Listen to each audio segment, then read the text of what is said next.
আসসালামু আলাইকুম ওয়া রাহমাতুল্লাহি ওয়া বারাকাতুহু ইন্নাল হামদুলিল্লাহ ওয়াস সালাতু ওয়াস সালামু আলা রাসূলিল্লাহ। সম্মানিত শ্রোতা বন্ধুগণ, আশা করি আল্লাহ পাকের অশেষ মেহেরবানিতে আপনারা সকলে ভালো আছেন। দূরে এবং কাছে, দেশে এবং প্রবাসে যে যেখান থেকে জিন জাদুর পরাজয় ইউটিউব চ্যানেল দেখছেন, আপনাদের সকলকে জানাচ্ছি আন্তরিক মোবারকবাদ। আর এই মুহূর্তে আপনাদের সঙ্গে আছি আমি হাফেজ মাওলানা এম.এ. উবাইদুল হক। আর আপনারা যারা আমাদের এই চ্যানেলে নতুন, এখনই আমাদের এই চ্যানেলটি সাবস্ক্রাইব করে ফেলুন এবং সবসময় আমাদের পাশেই থাকুন। সম্মানিত শ্রোতা বন্ধুগণ, আজকে আমার কাছে একজন রুগী এসেছেন ফেনী জেলার সোনাগাজী থানা থেকে। তো এই রুগীটার অত্যন্ত কঠিন পর্যায়ে পৌঁছে গিয়েছিল, যাকে অনেক ডক্টরও দেখানো হয়েছে, তাছাড়াও আমাদের এই লাইনের অনেক চিকিৎসাও নেওয়া হয়েছে, কোনোভাবেই কোনো সমাধান হচ্ছিল না। তো আল্লাহর অশেষ মেহেরবানিতে ইতিপূর্বে আমি একটা পেশেন্টের চিকিৎসা করেছিলাম, যারা তাদের রিলেটিভ, তারা যখন তাদের বাসায় গেলেন, বাসায় যাওয়ার পর তাদের এই মেয়ের এই সিমটমগুলো দেখে তখন তারা বললেন যে আসলে আপনার মেয়ের সমস্যা যেটা মনে হচ্ছে আমার কাছে, এটা জিন জাদু সংক্রান্ত কোনো ঝামেলা থাকার সম্ভাবনা। আর প্রাথমিকভাবে তারা হয়তোবা মনে করেছিলেন যে তাদের মেয়ের মানসিক কোনো সমস্যা হয়েছে কিনা। যখন কোনো রোগীকে জিন আক্রান্ত হয়ে যায় কোনো রোগী, সেই ক্ষেত্রে দেখা যায় মানসিক রোগীর যে সিমটম জিনের রোগীর সিমটমের সাথে অনেকটাই মিলে যায়। আর অনেকটাই মিলে যাওয়ার কারণে তখন দেখা যায় সহজেই যে কোনো মানুষ এটা পার্থক্য করতে পারে না রোগীটা কি আসলে মানসিক রোগী নাকি জিনে আক্রান্ত রোগী। এই ক্ষেত্রে এই কেন্দ্রিক রোগীগুলোকে যখন ডক্টরের কাছে নেওয়া হয়, মানসিক বিশেষজ্ঞ যারা, তাদের কাছে নেওয়া হয়, তারাও ম্যাক্সিমাম ক্ষেত্রেই দেখা যায়, ম্যাক্সিমাম ডাক্তাররাই 100 ভাগের মধ্যে 95% অথবা তার চেয়েও বেশি হবে আমার মনে হয়, যে ওই ডক্টরগণ তাদেরকে মানসিক রোগী হিসেবে ধরে থাকেন। জিনের রোগী তারা সেটা বিশ্বাসই করতে চান না। আর জিনের রোগী বিশ্বাস না করার কারণে তখন দেখা যায় মানসিক রোগী ভেবে রোগীকে তারা মানসিক বিভিন্ন ধরনের ট্রিটমেন্ট দিয়ে থাকেন। এতে করে দেখা যায় দীর্ঘদিন হয়ে যাওয়ার কারণে যে সকল জিনগুলো তাকে ডিস্টার্ব করে, মানসিকভাবে বিপর্যস্ত করে ফেলে, ওই সমস্ত জিনগুলো তাদের কাজটাকে আরও গভীর থেকে গভীরতম পর্যায়ে তারা নিয়ে যায়। আরেকটা বিষয় হচ্ছে, আমাদের সমাজে এমন অনেক মানুষ আছেন, শিক্ষিত অশিক্ষিত সকল পর্যায়ে রয়েছে, যে অনেকেই জিন বলতে কিছুই বিশ্বাস করেন না, যে মনে করে যে জিন বলতে কিছু নাই, এটা আসলে একটা ভুয়া কথা। কিন্তু দেখা যায় যে সকল ফ্যামিলি, যে সকল পরিবার এই সমস্যায় জর্জরিত হন, তারাই বোঝেন জিন কাকে বলে, জিন কত প্রকার, এবং জিনে আক্রান্ত হলে এর ক্ষতি কীরূপ হতে পারে, এটা একমাত্র তারাই অনুধাবন করতে পারে। এটা যারা এই সমস্ত সমস্যায় জর্জরিত হননি, তাদেরকে কখনো বোঝানো সম্ভব নয়। তারা বড় বড় লেকচার দিয়ে এখান থেকে চলে যাবে। কিন্তু এমন ভুক্তভোগী কোনো পরিবারের সাথে যখন কথা বলা হয়, তখন বোঝা যায় যে তাদের মনে কত কষ্ট, এবং জিনে আক্রান্ত একটা রোগীকে নিয়ে গোটা পরিবার কেমন পরিস্থিতিতে দিন পার করছেন। এমন দেখা যায় কখনো রাতকে দিন মনে হয়, দিনকে রাত মনে হয়। অনেক পরিবারকে আমি দেখি, তারা আমাকেও বলে যে হুজুর, যখন রাত হয় মনে হয় যেন আমাদের মাত্র দিন শুরু হয়েছে। কারণ ম্যাক্সিমাম ক্ষেত্রে দেখা যায় এই সমস্ত জিনে আক্রান্ত রোগীগুলো রাতে ঘুমায় না, আর রাতে না ঘুমানোর কারণে আর রাতেই তাদের ডিস্টার্বগুলো অনেক ক্ষেত্রে বেড়ে যায়। ওই সমস্ত পরিবারের সদস্য যারা আছেন, তারাও তখন দেখা যায় এই রুগীগুলোকে নিয়ে দিনকে দিন রাতকে রাত বসে থাকতে হয়। আমার সামনে যে রুগীটা বসে আছে, এই রুগীটাও প্রায় 1 মাস যাবৎ টোটাল ঘুমায় নাই। এইভাবে বিভিন্ন নানান ধরনের সমস্যায় সে জর্জরিত হয়ে পড়েছিল। তো আল্লাহ পাকের অশেষ মেহেরবানি, কোনো একটা মাধ্যমে তারা আমার কাছে এসেছেন, আমি চিকিৎসা শুরু করেছি। তো এই পর্যায়ে আমরা রোগীর ভুক্তভোগী মা, যিনি তার মেয়েকে নিয়ে দীর্ঘ সময় এই কষ্ট করছেন, তার মুখ থেকে কিছু মূল্যবান কথা এই জন্য শুনব, যারা বিশ্বাস করেন না, যারা এই সমস্ত রোগীদের সিমটমগুলো সহজে বোঝেন না, তাদের কল্যাণার্থে, উপকারার্থে আমি এই বিষয়টা একটু আপনাদের সামনে নিয়ে আসার জন্য চেষ্টা করছি।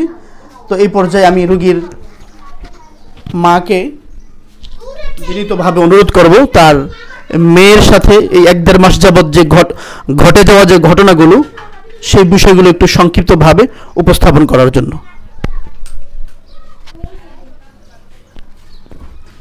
আসসালামু আলাইকুম, আসসালামু আলাইকুম রহমতুল্লাহ। আমি একজন রুগীর মা। 1 মাস আমার সন্তানকে ঘুম যাবেলা দিন আমার পরিবার পুরাই হয়ে গেছে। আমি আল্লাহর সেজদা ধরে শুধু কান্না করছি। আর মেয়ের খাওয়ার বন্ধ হয়ে গেছে, হাঁটা বন্ধ হয়ে গেছে, ওর হাত পা ব্যাকা হয়ে গেছে, ওর হাত পা ব্যাকা হয়ে গেছে, খাওয়া বন্ধ হয়ে গেছিল। তারপর চোখে দেখতো না, খুব কষ্ট দিছে, ওরা অনেক কষ্ট দিছে, ঘুম যাইতে দে নাই। কি ধরনের কষ্ট দিয়েছে? কথা বলতে দিত না, গলার ভিতরে খাওয়া পানি খাইতে পারতো না, মুখে যাতন করছে 1 মাস। ওর খাওয়া দাওয়া বন্ধ হয়ে গেছে, গোসলও করতে পারতো না, চোখেও দেখতো না, চোখে কিছু দেখতো না, কথা বলতে দিত না। আর হাত পা চারোটা অনেক গরম ছিল, অনেক গরম হয়ে যেত, আগুনের মতো হয়ে যেত। অনেক বেশি ভয় পাইতো, বেশি ভয় পাইতো। আপনাদেরকে চিনতো না? আমাদেরকে চিনতো না। কি বলতো?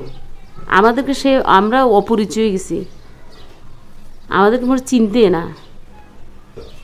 আচ্ছা, আর কথাবার্তা বলতো না, একদম কথাবার্তা বলতো না, যা বলতো অস্বাভাবিক কথা বলতো। কথা কি অনেক সময় বলতে পারতো না? এরকম হয়তো যে চেষ্টা করতেছে কথা বলতে, কিন্তু পারতো না। না, পারতো না, কথা বলতে পারতো না। চেষ্টা করতো, কথা বলতেও চেষ্টা করতো, কিন্তু আর পারতো না, দিত না, কথা বলতে দিত না। খাওয়া দাওয়া কিছুই খাইতো না, পানি খাইতে দিত না, পানিগুলো মুখে আটকায় থাকতো।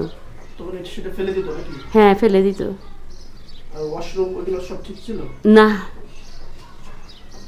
ওয়াশরুমে যাইতে দিত না, আর গোসল করতো না, পানি দেখলে ভয় পাইতো, খুব ভয় পাইতো। হ্যাঁ, অস্বাভাবিক ভয় কাজ করতো তার, সারাদিন শুধু ভয় পাইতো, সবাই রাত কি দিন কি সারাদিন ভয় পাইতো, শুধু চিৎকার করতো, অনেক চিৎকার করতো। এই কারণে আমরা বাসাটা ছাড়ি দিছি। না, আমরা থাকতে নতুন বাসা নিয়েছি, আমরা বাসা থাকতে পারি নাই, ছাড়ে দিছি। আমার কাছে কেন আসলেন পরে? আমি আপনাদেরকে নিয়ে আসছি নাকি আপনারা নিজেরা আসছেন? না, আমাদেরকে দেখা দিয়েছে ওই হুজুরের কাছে নিয়ে আসার জন্য। বনানীর একটা মহিলা, বয়স্ক মহিলা, ওই মহিলা শুনি বলছে আপনারা ওই হুজুরের কাছে যান, ওইখানে একটা মেয়ের চিকিৎসা করছে হুজুর, ওই মেয়েটা ভালো হয়েছে, এরা বলছে। ওই মহিলা কেন নিয়ে আসতে বলছিল আমার কাছে? ওই মহিলা নিয়ে আসতে বলছে ওইখানে কিনা হুজুর ভালো, ওইখানে চিকিৎসা হচ্ছে, বনানীর যে চিকিৎসাটা হয়েছে একটা মেয়ের, উনার উপর 4 তলা নাকি, ওই মেয়ের চিকিৎসা ভালো হয়েছে দেখি, ও ভালো হয়ে গেছে, এই কারণে এখানে নিয়ে আসতে বলছে। হ্যাঁ, চিকিৎসা করেছে। আমরা তো আপনাকে নিয়ে আসি নাই। না, আমরা কাউকে এভাবে নিয়ে আসি না, আমরা তো চিনি না, আমরা অপরিচিত ছিলাম। ওই নিজেরাই যোগাযোগ করে আসতে হয়, কাউকে আমরা ওইভাবে ধরে নিয়ে আসি না। যাই হোক, আপনি যে কোনো একটা মাধ্যমে আসছেন, আপনি আমার এখানে এসে আপনি কি এখন খুশি? খুশি, আলহামদুলিল্লাহ। আচ্ছা, আপনার যে অবস্থা ছিল, যে একটা পরিস্থিতির কথা বললেন, তখনকার সময়টায় আপনার মনের ভাবভঙ্গি কেমন ছিল? খুব খারাপ ছিল। কেমন ছিল? আমি নিজে অসুস্থ হয়ে গেছি। কেন অসুস্থ হয়ে গেছেন? এই মেয়েটার অসুস্থতার দেখি। মেয়ের অসুস্থতার কারণে? হ্যাঁ। তখন মনে মনে কি বলতেন? আল্লাহর কাছে দোয়া করতাম, আল্লাহ সুস্থ করে দেন। সাহায্য করবে কে? আল্লাহ। নাকি আমি? না, আল্লাহ। আমার কোনো ক্ষমতা আছে সাহায্য করার? মানুষ হচ্ছে উসুল্লাহ। মানুষ উসিলা। আপনিও চেষ্টা করবেন, আমিও চেষ্টা করব। আমাদের ভরসা কার উপর? আল্লাহর উপর। আল্লাহ ছাড়া কারো কেউ কিছু করার ক্ষমতা নাই। নাই। এই বিশ্বাস তো অবশ্যই আছে, তাই না?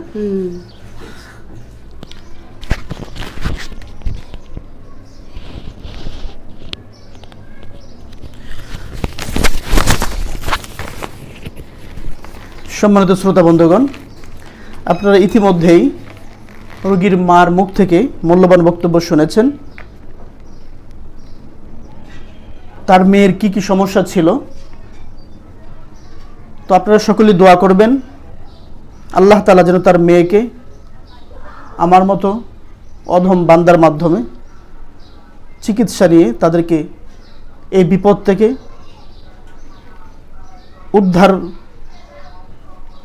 তাদেরকে এই বিপদ থেকে আমি উদ্ধার করে নিয়ে আসতে পারি। আল্লাহ তাআলা যদি আমাদেরকে সাহায্য করেন তবে আমরা এই কাজে সফল হব, আর আল্লাহ তাআলা যদি সাহায্য না করেন আমরা ব্যর্থ হব। এখানে আমাদের কোনো কৃতিত্ব নেই। এই জন্যে ইনশাল্লাহ আপনারাও যারা এই মুহূর্তে দেখছেন বা পরবর্তীতে দেখবেন, আপনারাও দোয়া করবেন আল্লাহ তাআলা যেন এই মেয়েটাকে পরিপূর্ণ আগের মতো সুস্থ স্বাভাবিক করে দেন এবং সুস্থ জীবনযাপন সে করতে পারে। তার ফ্যামিলি এই মুহূর্তে তাকে নিয়ে যে কষ্টে আছে, এই কষ্টগুলো যেন তাদের এই পরিবার থেকে দূর হয়ে যায়। আবারও দেখা হবে নতুন কোনো একটি ভিডিওতে। সেই পর্যন্ত আল্লাহ তাআলা আপনাদের সকলকে ভালো রাখুক, সুস্থ রাখুক, এই প্রত্যাশা ব্যক্ত করে আজকের মতো এখানেই বিদায় নিচ্ছি। আল্লাহ হাফেজ।